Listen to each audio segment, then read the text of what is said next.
뭐 꼭 읽어야 되는지는 모르겠습니다만 탄력받는 홍준표, 탄력받은 입입니다. 이 주말 사이에 부쩍 지지율에 탄력이 붙은 홍준표 후보가 덩달아서 이 막말 수위도 높아지고 있습니다. 오늘도 거침이 없었는데 제주도로 날아갔습니다. 목소리 들어보시죠. 1번, 3번 후보는 일란성 쌍둥이라니까요. 누굴 찍어도 똑같습니다.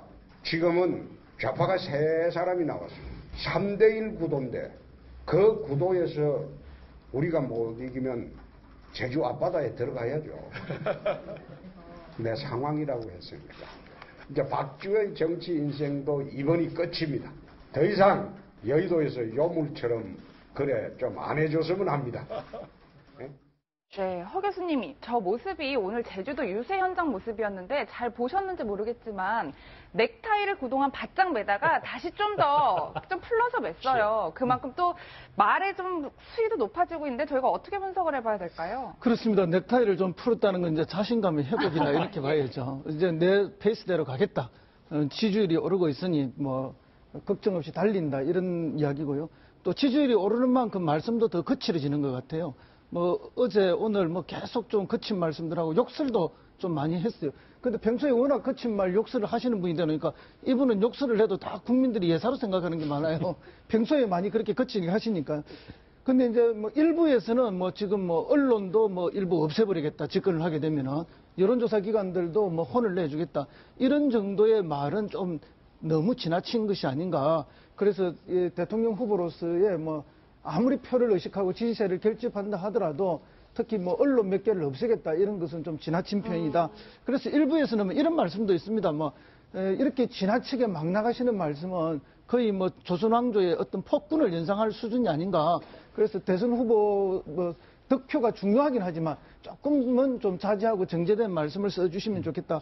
특히 이제 김해 왕릉 유세에서 하신 말씀은 뭐 아주 그 지역의 경남도민들 일부를 아주 폄하하는 이야기를 하셨는데 그거는 이제 본인이 스스로 그때 후보를 되고 난 뒤에도 도지사 사퇴를 일주일 이상 늦추면서 도지사 보궐선거를 없애지 않았습니까? 거기에 대한 경남도민들의 어떤 그런 유권자로서의 그런 권리들이 박탈당하고 선거권, 비선거권이 박탈당한 데에 대한 강한 불만 표시에 있기 때문에 그건 본인이 사스당한 그런 면이 있긴 있습니다. 그런데 본인의 원인은 전혀 구분하지 않고 모든 걸 남에게 결과를 돌리는 저런 태도 때문에 알겠습니다. 예, 조금 걱정스러운 면이 있습니다. 황소연 앵커가 잘 봤네요. 지금 보니까 진짜로 저 넥타이가 이제 본인 템포를 다시 찾았나 모르겠는데 저 넥타이가 조금 이제 느슨해진 것과 마찬가지로 어제 오늘까지 또 막말이 있었는데 하나 더 들어보시겠습니다.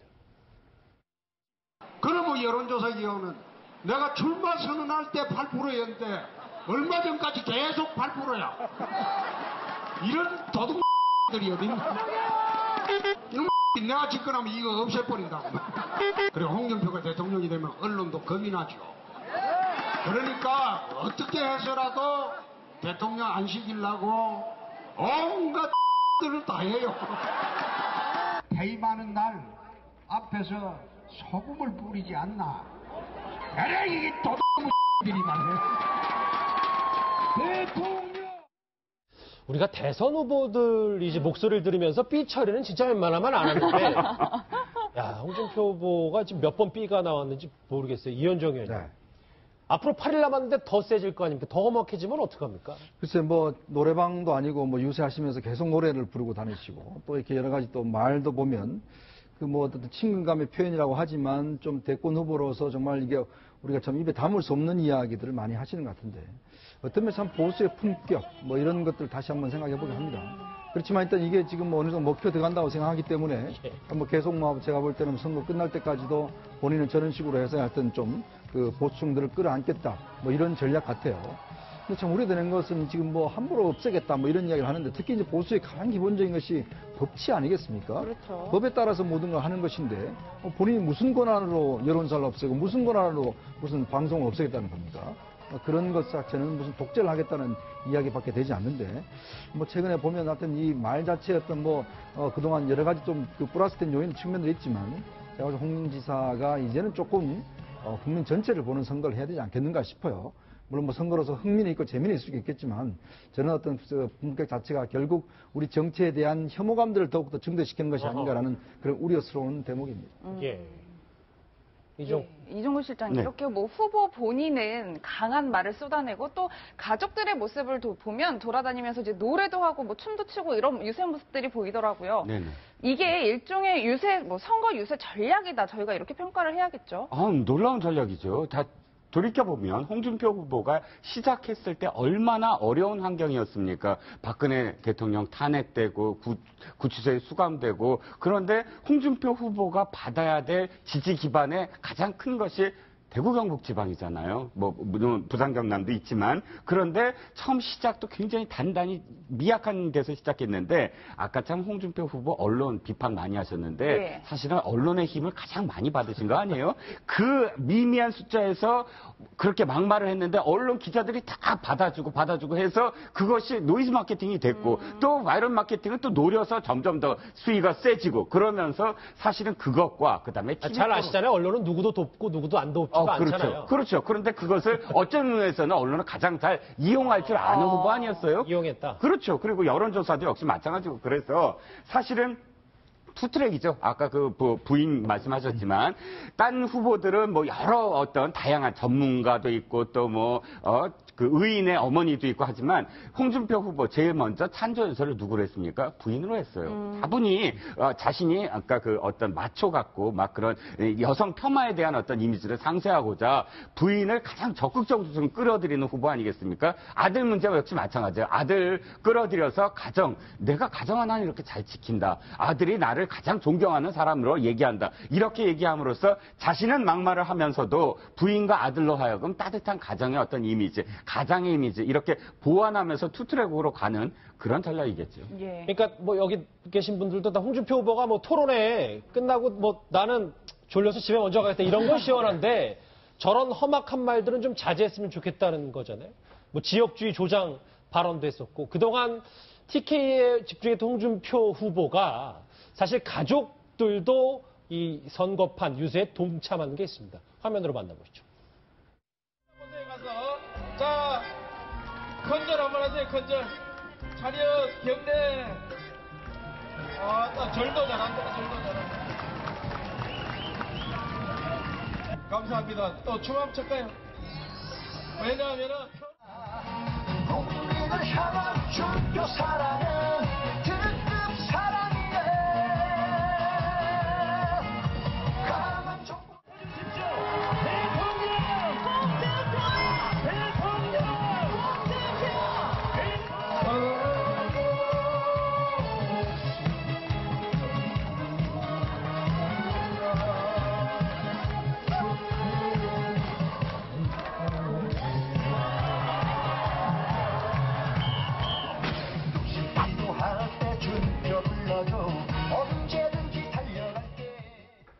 그러니까 분석하신 대로 막말, 거친 말은 쏟아내고 가족들은 춤추면서 이제 유세 현장에서 보듬어주고 이제 양동작전, 허 교수님. 근데 이제 홍준표 후보가 지금까지 표되는 곳만 유세 간다는 뭐 일부 비판도 있었는데 이제 광주를 간다는 얘기가 있어요. 그렇죠. 호남을 한 번도 안 갔죠. 그리고 뭐 어차피 나한테 안 찍어줄 때 갈 필요가 없다는 식으로까지 뭐 극단적인 말씀을 하셨는데 결국 그런 비난이 많이 쏟아지니까 안 갈 수는 없죠. 그래서 이제 뭐 오늘 제주 갔다가 또 호남을 방문하는 것으로 그렇게 알려졌습니다. 지금까지는 확실하게 표되는 곳, 지지세를 결집할 수 있는 곳만 다닌 게 사실입니다. 그래서 대구, 경북을 뭐 여러 번 반복해서 갔고, 그렇죠. 그다음에 이제 PK 갔고, 그다음에 경기 북부 지역을 순회했죠. 휴전선 적경지대죠. 그래서 워낙 보수세가 센 곳. 그래서 표를 일단 구심을 모을 수 있는 데 중심으로 해서 움직였고, 이제 어느 정도 구심이 모였다. 확실하다. 이래 판단이 됐기 때문에 이제 외연으로 확대하는 그런 전략을 구사하고 있는 것이 아닌가. 그래서 이제 본인이 늘 이야기했던 천하 삼분지계. 박근혜 대통령이 받았던 표의 80%만 나한테 달라. 그러면 이번 대선에서 2등이 아니라 1등도 할 수 있다.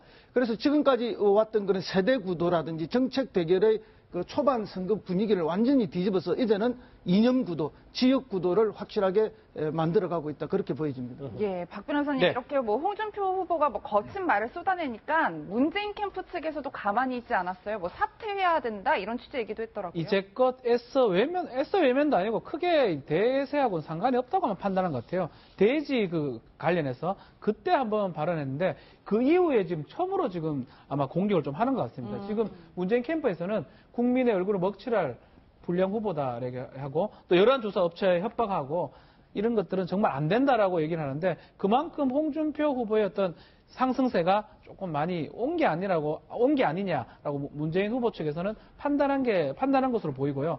결국 홍준표 후보의 뭐 저런 행보, 서민 또 이념, 지역 저런 부분들이 어느 정도는 지금 많이 먹혀들고 있다고 지금 보이는 것입니다. 예. 그러게요. 일단 뭐 어느 정도 작전은 성공했다 이런 평가들이 많아서요. 홍준표 후보는 공공연하게 본인이 좌파 저지가 이번 대선 핵심이라고 이렇게 던지고 있습니다. 그러기 위해서는 이제 박근혜 전 대통령 지지층도 끌어안아야 하는데 말이죠. 친박 김진태 의원의 지지 연설부터 한번 들어보실까요? 이 김진태가 우리 당에 남아서 홍준표 후보를 지지하는 한 이미 사실상 보수의 단일화는 된 거 아닙니까, 여러분? 우리 조원진 후보 정말 저하고 형제처럼 지냈던 사람 고생도 많이 하는데 참으로 안타깝습니다. 바른정당이 보수입니까, 여러분? 단일화 협상을 하든 통합을 하든 사람하고 해야지 사람도 안 되는 이런 존재들하고 무슨 협상을 한단 말입니까? 안 그렇습니까, 여러분?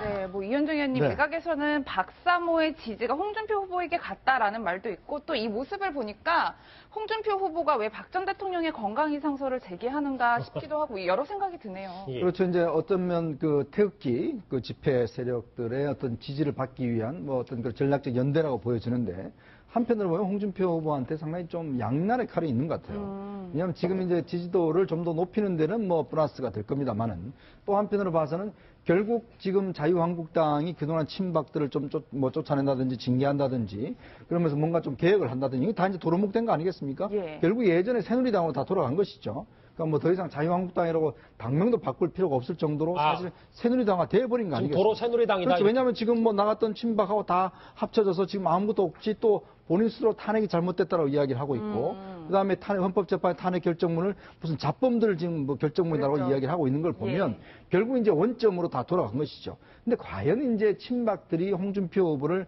좀 마음속으로 지지할 것인지 아니면 이 선거 이후에 과연 그러면 홍준표 후보를 정말 뭐 어떤 당의 리더로서 인정할 것인지 그건 또 다른 문제거든요. 결국 뭐냐면 지금 친박은 결국 홍준표라는 인물의 뒤에서 뭔가 조직력을 가지고 이제 밀어주는 것이지만 나중에 대해서는 또 한편으로 보면 홍준표 후보도 그게 떠있는 즉 친박 위에 떠있는 후보일 수밖에 없다. 왜냐? 홍준표 후보는 세력이 없습니다. 당내 아무런 자기 좌파 국회의원도 한 명도 없어요. 이제 그렇다고 본다면 결국 아무 세력이 없는 홍준표 후보와 그 다음에 세력을 다 가지고 있는 친박과 지금 현재 전략적 연대지만 결국 선거 끝나고 나면 친박이 가만히 있겠냐는 것이거든요. 그러면서 볼 때는 홍준표 후보한테는 어떤 면에서 보면 양날의 칼이다. 저는 이렇게 생각이 듭니다. 도로 새누리당이라는 분석이 좀 흥미로운데 허 교수님 이게 박 전 대통령 탄핵을 반대했던 여론조사가 20%면 홍준표 후보는 고스란히 20%를 가져야 되는데 그렇진 않단 말이에요. 이건 어떻게 봐야 됩니까? 지금은 사실상 뭐 오늘 내일 여론조사하면 20%가 이미 나왔을 거라고 저는 봅니다. 그렇기 때문에 뭐 박근혜 대통령의 탄핵을 반대했던 거는 그분들은 이미 다 결집이 됐다고 저는 그걸 확신합니다. 여론조사상으로. 여론조사는 아직 공표가 공표는 안 됐지만 조금 조심해야 돼요. 일부에서 뭐 그런 수준까지 나오고 있고 그리고 이제 오늘 내일 사이에 나오는 것은 뭐 그 정도를 오히려 돌파할 가능성이 충분히 있다 이렇게 보고요. 다만 이제 홍준표 후보가 자기가 이제 선거 전략상 약간 미스를 했던 게 있어요. 지사를 좀 늦게 사퇴하면서 일주일 정도 선거 운동이 좀 딜레이 됐고 그다음에 대지 흥분제 발언 때문에 또 이게 한 일주일 정도 자기가 발목이 잡힌 게 있었습니다. 안 그랬으면 벌써 20% 돌파하고 그 추가를 갔을 텐데 이제 이번 주 초반에 20%대는 돌파될 것이다 이렇게 보고요. 본인이 그 이야기를 했습니다. 5월 9일까지는 내가 대장이다. 그래서 5월 9일 투표하는 날까지는 어쨌든 이 당 전체를 내 페이스대로 끌고 간다. 그런 그 페이스대로 열심히 잘하고 있다 봅니다. 그런데 이제 5월 9일 이후에는 과연 어떻게 될 것인가 그건 누구도 예측할 수 없는데 친박들에 의해서 팽당할 것인가 아니면은 뭐 도로 새누리당의 당의 얼굴이 돼서 보수의 이제 그 상속자가 돼서 이후에 보수를 이끌고 가는 지도자가 될 것인가, 그것은 이제 별개의 문제라고 봅니다. 어쨌든 결국은 그 이념 대결, 지역 대결을 더 강조하고 또 막말을 함으로써 보수를 결집시켜내는데 속도를 높여가는 그런 구도를 끊임없이 해 나간다, 이렇게 보고 있습니다. 박 교수님은 보수 결집은 시간 문제다 뭐 이렇게 예, 보세요. 이미 뭐 영남 보수는 거의 다 결집했다고 저는 보고 있습니다. 그렇군요. 어쨌든 지금 허 교수님의 분석에 지금 화면에 나올 이 사람은 참 달갑지 않을 것 같은데, 5차 범인의 접전을 벌이고 있는 이 사람 얘기해 보겠습니다. 화면 보시죠. 문재인 통합정부는 개파 패권 감추기 위한 껍데기 통합입니다. 단지 선거를 위한 속임수입니다. 선거 때만 통합 말하고 선거 끝나면 도와준 사람 모두 버리고 자기들끼리만 나눠 먹습니다. 또 속으시겠습니까? 지금 요동치는 보수 표심에서 가장 큰 피해자는 안철수 후보인데 지금까지 상황은 그렇습니다. 이종우 실장님. 네네.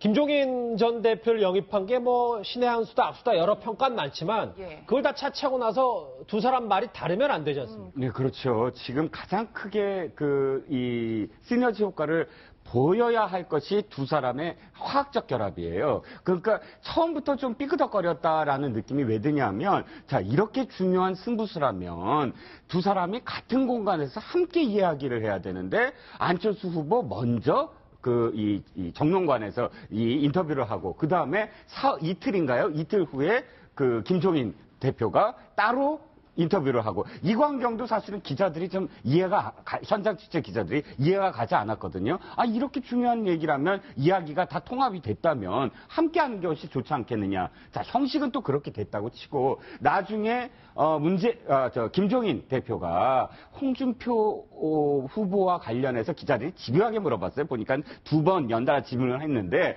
함께 할 거냐라고 물어봤을 때 뭐 굉장히 좀 흐리긴 했지만 가능하다.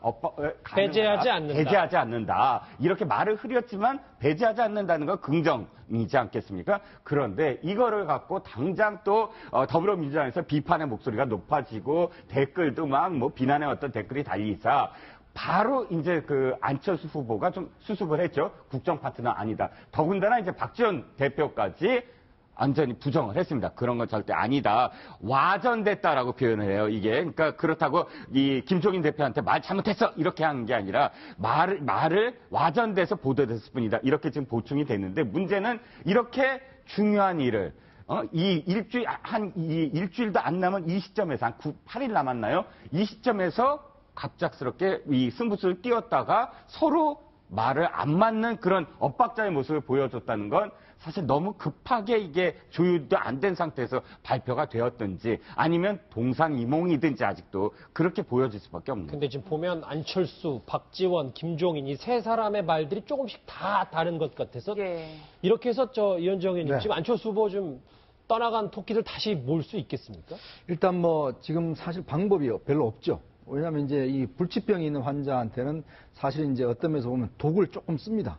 왜냐하면 독이라는 게 어떤 면 독 그 자체는 또 독이지만 이 독을 잘 쓸 경우는 이제 약이 될 수가 있는 것이거든요. 지금 김종인 전 대표의 위상도 저는 똑같다고 봅니다. 한편으로 보면 이게 독이 될 수도 있는 것이고 또 한편으로 보면 이제 약이 될 수도 있는 상황이거든요.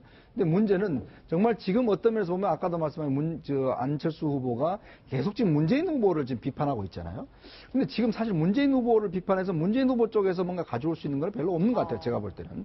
문제는 이 보수 쪽에서 좀 브레이크를 걸어줘야 됩니다. 즉 보수 중에서 지금 급격히 몰리고 있는 홍준표 쪽으로 몰리고 있는 것에 대해서 이제 브레이크를 걸어줘야 되는데 그 역할을 사실은 김종인 대표가 해줘야 되거든요. 그러니까 그것의 어떤 가장 중요한 거는 결국은 유승민 후보를 어떻게 이제 좀 견인해 낼 것인가. 이제 그리고 이제 지금 김종인 대표 같은 경우도 뭐 홍준표 후보를 몇 번 만났다고 이야기를 하지만 사실 그쪽은 이제는 제가 볼 때는 아마 그냥 따로 가는 것 같아요.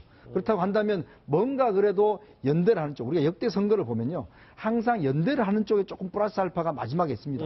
이 선거 일주일이란 게 지금 그냥 선거 일주일 되면 다 결정난 것 같지만 실제로 나중에 여론조사를 해보면 선거 일주일 안에 결정했다는 사람이 대부분 20%, 30%. 굉장히 많은 규모입니다. 그만 또 선거 당일날 결정했다는 사람도 많을 때는 6%, 적을 때는 3%까지 있다는 게 지금 선거학계 공적인 데이터 결과거든요.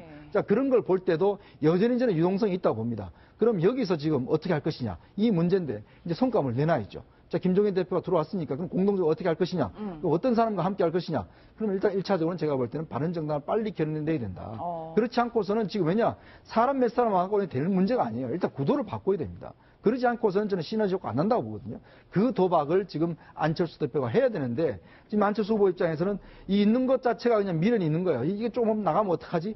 지금은요. 이거 미련 가질 필요 없어요. 그냥 패를 던져야지. 이 패를 던지지 않고 제가 볼 때는 올 수 있는 거 별로 없다고 봅니다. 8일밖에 안 남았기 때문에 안철수 후보가 또 승부수를 던져야 되는군요. 안철수 후보의 이 전략적 지지, 보수층의 요동치는 보수층을 보고 보수 논객들의 분석도 제각각입니다. 그 목소리 한번 들어보실까요?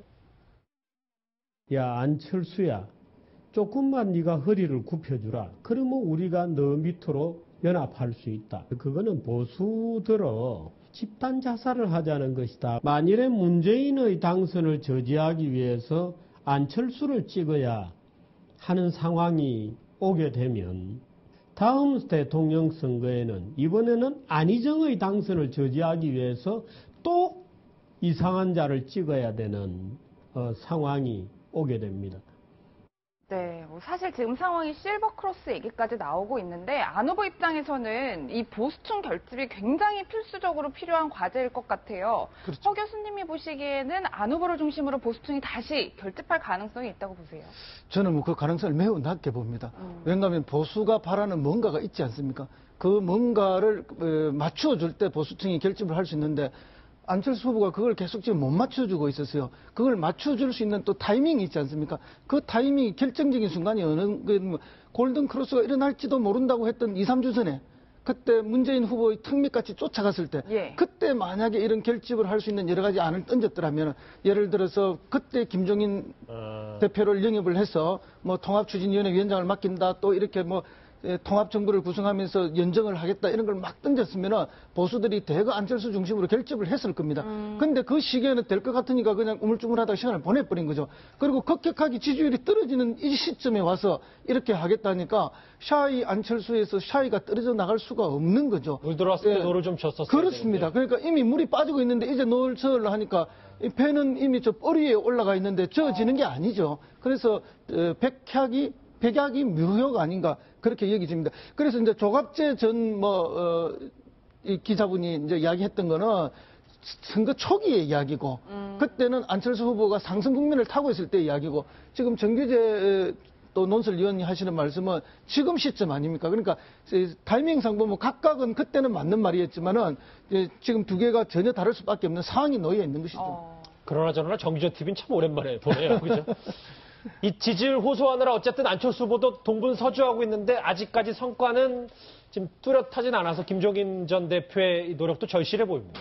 안철수 후보 어제는 특별한 만남을 하나 가졌는데요. 화면으로 만나보시죠. 위기감에 잠설치는 연습생 누굽니까? 연대가 아닌 고대로 가겠다고 하다가 성대가 상했네요. 그 어느 때보다 간절한 마음으로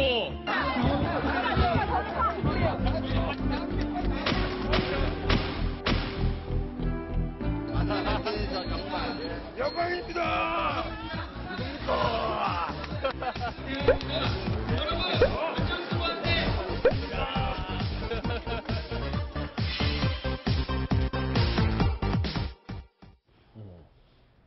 네, 이 두 사람의 만남이 근데 화면으로 봐서는 다 저게 다라면서 딱 네, 더 만날 수가 없습니다. 정상훈 씨고요. TV에 나왔기 때문에 케이블 그 채널에 아주 유명하게 안철수로 나오고 있어요.